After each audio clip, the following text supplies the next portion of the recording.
Hello everyone, Reptile Keeper here, and today I'm going over the milk snake care guide, and I'm just going to get right into it. First thing you want is obviously the terrarium to house the snake, and what I'm using is a front face opening one, like right here. You can just open it up like so, and that's pretty secure right here. But if you don't have one and you have a top opening one, you want one that has a sliding lid, so that way the snake can't get out, because snakes are escape artists and they can get into places you don't think they can get into. Also, for inside the enclosure for the substrate, I recommend something like EcoEarth coconut fiber, like I have right here, and I have quite a bit in the enclosure itself because milk snakes like to burrow, and that's what my milk snake does all the time, is she burrows when she's out. And for the foliage, I recommend quite a bit of it, like fake or real. I have fake in here, but you can add real if you want it to have more of a realistic appeal. But either way, it doesn't matter. It's just a thing to keep it to where the snake feels more secure, because if it's just out in the open, it can become stressed. And for the hides, you want one on the warm side and cool side, so that way they can pick which side they want to go to. You also want a thermometer and hydrometer so you can measure the temperature and humidity.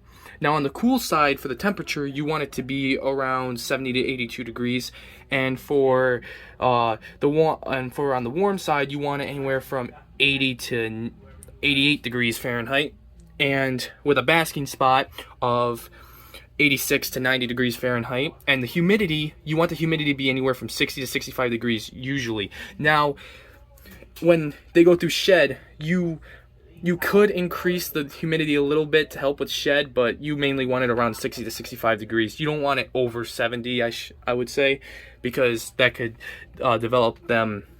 give them a risk of developing a respiratory infection and then mouth rot out of it. And mouth rot literally eats the snake's mouth away, and it's slow and painful, and you're going to be spending a lot of money on medical bills, on vet bills for the snake.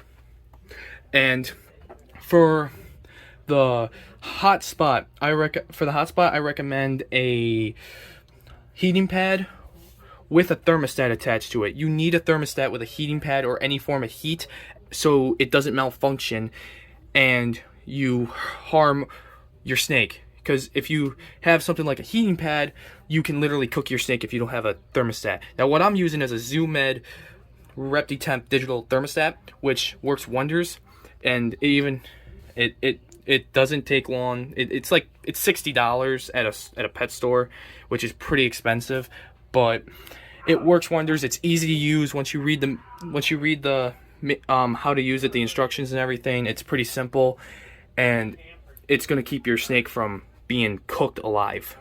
And also for housing your snake, I would also like to add that do not house more than one milk snake in a terrarium. The bigger one will kill the little one.